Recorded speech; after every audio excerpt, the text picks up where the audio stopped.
Hi and welcome to D Up Gaming Podcast episode 20. My name is Jeff and joining me is my co-host Jassy. Hi there. We have a very jam-packed episode this week. This is episode 20. This is our E3 conferences recap. We're going to skip what you're playing from Jassy this week. Sorry, Jassy. Okay. No problem. We'll jump right into it. Let's get started. All right. First up is EA. They had their conference at 11 a.m. Pacific on Saturday. Yeah. What did you think about that conference overall? I thought it was kind of lackluster. I didn't think they brought too many games out, Right. and then the games that they did bring out, they didn't show that much. Especially, I think what you're talking about is Battlefield 5. Yeah. Battlefield 5. They showed Even us some of the other games, like some of the indie games I was interested in, but yeah, they didn't really show much of it. Right. Let's jump into Battlefield 5, which is Okay. what everyone's looking at going like, what the? They had, I believe, 2 trailers. Yeah. One very short, one longer one. Mm-hmm. And nothing else. No gameplay, nothing. Yeah, no gameplay. No, like, really special features of that I saw. Just a little bit of the story, I guess, from the trailers. But They showed that the artilleries cannot be moved. They talked about that you can dive through windows and break them. yeah. Buildings cannot be destroyed by vehicles, and you can customize the look of and the gameplay of your soldier, the vehicles, and the weapons. Promised everybody that there are no loot boxes and no premium passes. That was good. So that's a plus. Got a reaction out of the crowd from that. Yeah, the fact that you're getting a future DLC and stuff and extra maps for the life of the game, and you don't have to pay for it again. Fresh off of Battlefront 2, everyone's just worried about how this one's gonna be, and they did the right thing by announcing it at E3. I think. I think so. Yeah. They said Nordley's War Story, which is the campaign, the story campaign, was going to be shown at the Xbox conference in the next day. More on that later. Mm-hmm. They announced Grand Operations, which is a 60-player, hour-long multi-battle. Wow. That's going to be... That's their battle. Is that right? Well, no, their take on it, I think. Yeah. It was definitely more of a Battlefield feel. Mm-hmm. They did mention they're going to have a battle royale, Yeah. So, hyped on Battlefield 5? Did it move the needle at all on this game? It definitely made me more interested. Like you mentioned, the idea of no real season pass. Yeah, man. That Thank they're God for gonna that. Yeah. keep adding content, because the past Battlefield games have all had like DLC packages that come out. Yeah. But It's a classic EA thing. you feel like over time it kind of splits the community, because not everyone is going to keep playing that game and True. keep getting the map pack. So when you go online now, there's less and less people to find, especially to play on those newer maps that just come out. Like you end up having to play on the same old maps because that's the only ones that have people. So that was nice. I'm excited about the Grand Operations. Hour-long battle with multiple parts that take place over a few in-game days. That sounds like their take on a raid, to be honest with you. For me, that's what it sounds like. It sounds like an extended co-op session with people. Yeah. You know I'm down for co-op all the time. Up Right. next, they showed FIFA 19. Anything to say there? Yes, that was weird. Yeah, they had 2 people come out and just talk for a long time. They mentioned like the World Cup and having that as DLC for the 18, but Yes, that was great. Free DLC for FIFA 18 World Cup. That used to be a separate game, if you remember. yeah. A full price game which has half the content of a FIFA game. That's what they were charging before. Yeah. So now you just get it as an update. That was great. I guess the new thing in 19 was I think it was the Premier League. Yes, the Championship That's the League, guy that they stole from PES. Yeah, I guess they lost that and then EA picked that up. So that's good. That's an addition, added gameplay feature to 19. Yeah, and they promised that the UEFA Champions League will be available across all modes. Right. So they're making sure that you know about it. That we paid for it and we're definitely using it. Andrew Wilson came on stage to talk about EA Play, talk about a team in Israel that joined the EA company to help build cloud-based gaming.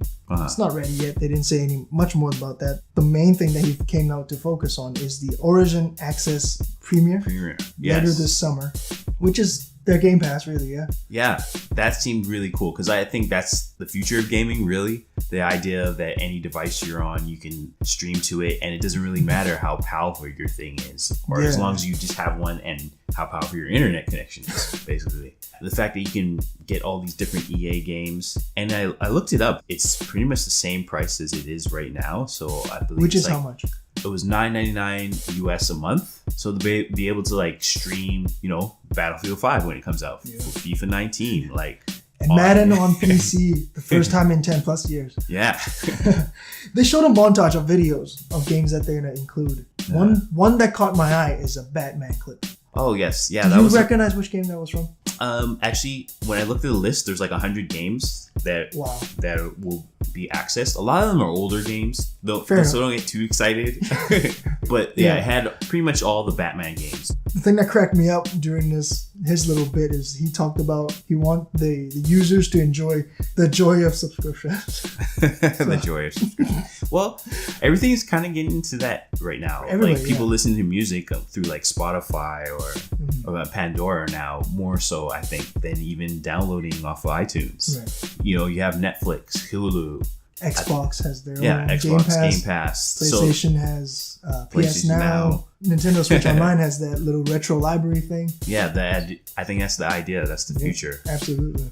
Later on, a weird bit after Andrew Wilson is when Andrea Renee sat down with Vince Zampella, who's working on the next Star Wars game. Oh, yes. Yeah. That's a super awkward interview for like a minute. Yeah.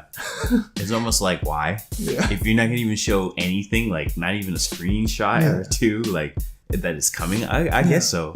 Actually, if you compare it to last year, when I think it was last year, when they just had like these whole montages for like, I think it was like Mass Effect Andromeda, or was that 2 years ago? That might have been. I don't quite remember. Yeah, well, basically they just showed screenshots and like not even fully craft models and backgrounds, like just wireframes and stuff. Yeah. So I would have loved to seen a logo. Yeah. At least Jedi Fallen Order is the game coming in holiday 2019. Mm-hmm. It's weird for for the guy to just. The next game is called Jedi Fallen Order. It's gonna be great.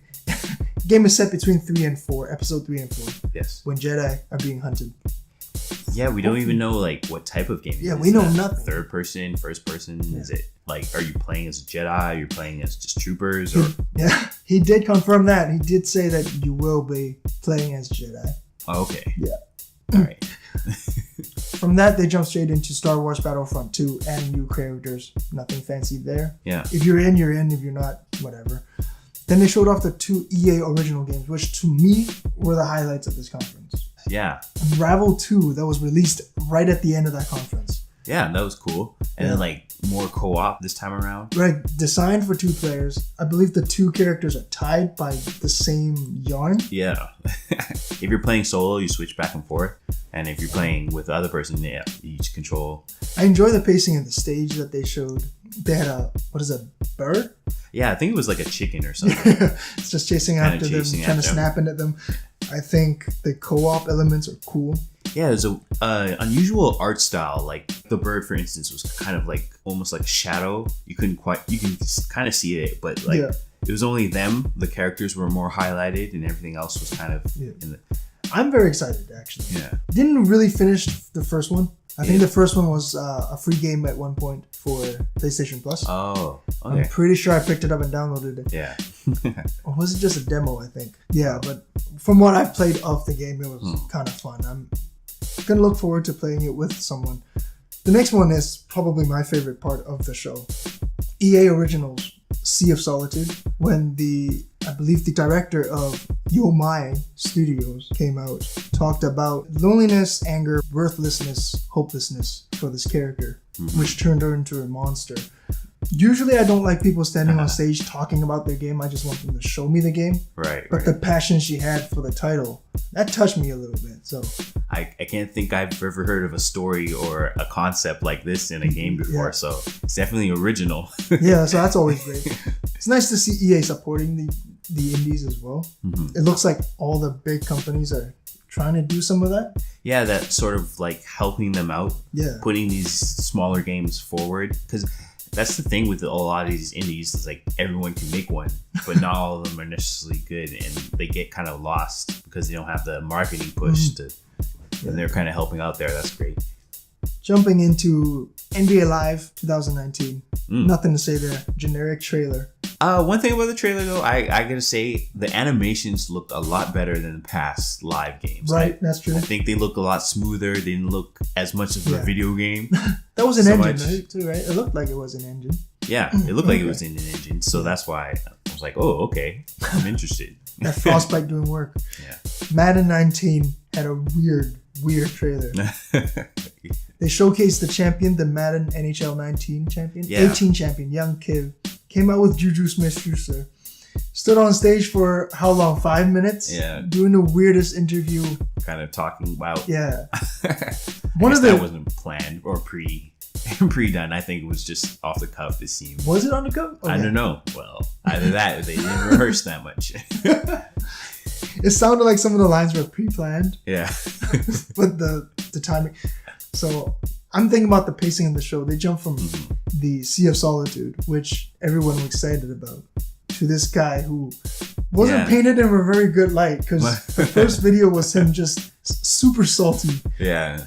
It seemed kind of like a douche. Like, why should we care about this guy? Yeah, this is how you want to paint the picture for Madden NFL. I think they're going forward, kind of looking more on the competitive edge, maybe making the esport. I think that was the whole idea behind that. Yeah. Then we go to one of the most cringiest parts of E3, Command and Conquer Rivals. I've heard people were really upset. I thought it was kind of cool. I mean, I guess it's a mobile game. Nobody wants to see a mobile game in like an E3 presentation. I thought the graphics looked good. I thought the gameplay. I actually really liked the commentary of the two guys. I thought it made it seem like just a mobile game, like this is some big esports event thing. That's clearly what they wanted to do, right? Yeah.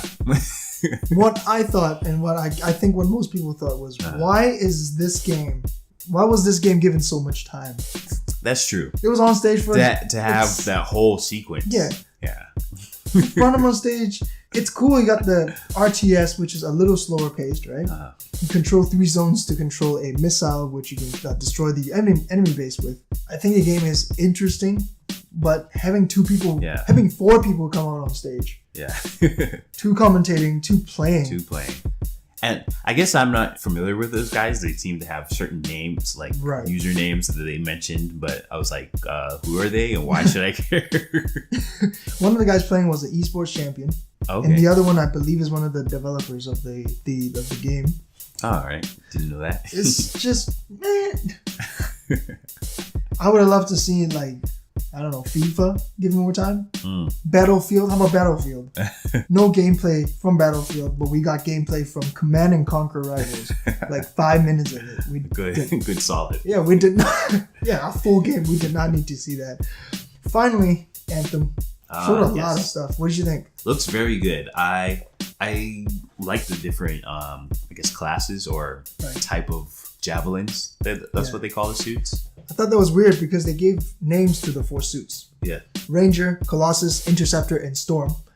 And then they jumped into Ranger and Colossus, and you're expecting the other 2. Just like, by the way, you can customize it. Some other show they might show more. Right. I'm assuming. It's weird because you set it up like, you're gonna talk about off-road. Oh yeah. They talked about the Ranger, which is the all-rounder. The Colossus, which is the big, heavy guy with the big weapons. Interceptor, which from gameplay looks like it's probably the most agile. Yeah. The fastest. Kind of scout type. Right, but they didn't talk about it. Storm is the one I'm really excited about. They showed that guy teleporting in the gameplay footage. Yeah, what I've seen, probably the mage type kind of character. Not in that conference, but some other footage that they say he's like a glass cannon, like really powerful kind of spells, but doesn't really take much damage. Yeah. Yeah. It's just weird that they just did 2 and skipped 2, almost by design. Without saying that, more on those 2 later. Nope, talked about 2, moved right on. From that footage though, it didn't seem that the enemies were that much of a challenge. It seemed to really defeat them easily. And I know you want to make everybody look good, but it didn't seem like they were fighting back or let me back off because I'm about to die. I need to regenerate. Mm-hmm. They just seemed to go right through all the enemies there. I guess that's the point, right? To show that they're all powerful beings or whatever.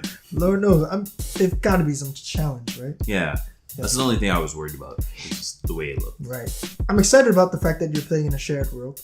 Until you get to your base. When you get to your base, that's when the the single player game happens. They say when you're doing missions, you're out in a shared world with everybody. Yeah, and the way the weather and the environments change, that seems really interesting. And even the whole premise behind it seemed pretty cool. Like there's these sort of terraforming, transforming like creatures and like tools left behind. They're like changing the world constantly, so like things can suddenly happen and spread out and change, and you gotta kind of adapt. Yeah, that's cool.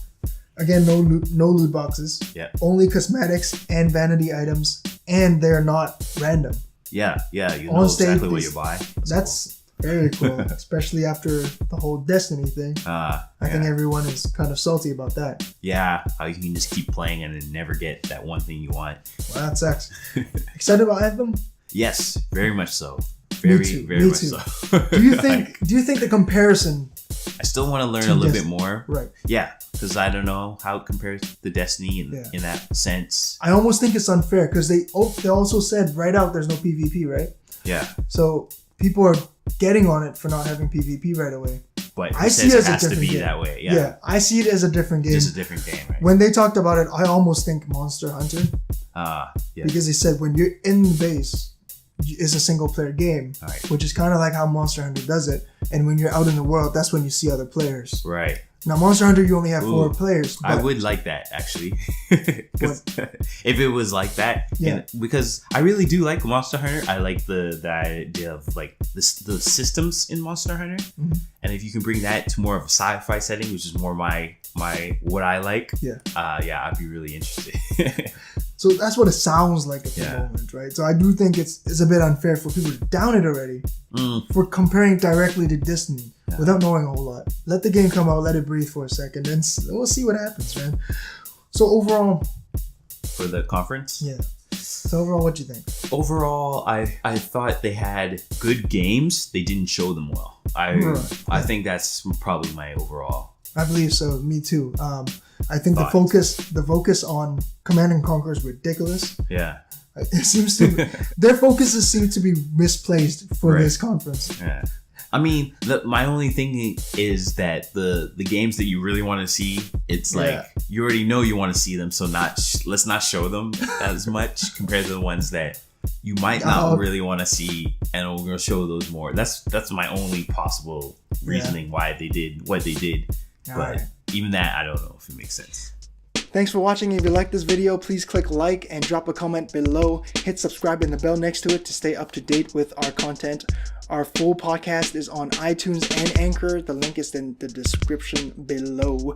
Don't forget to follow us on Twitter at @D_up_gaming. This is Jeff signing off from D Up Gaming. We'll see you next time.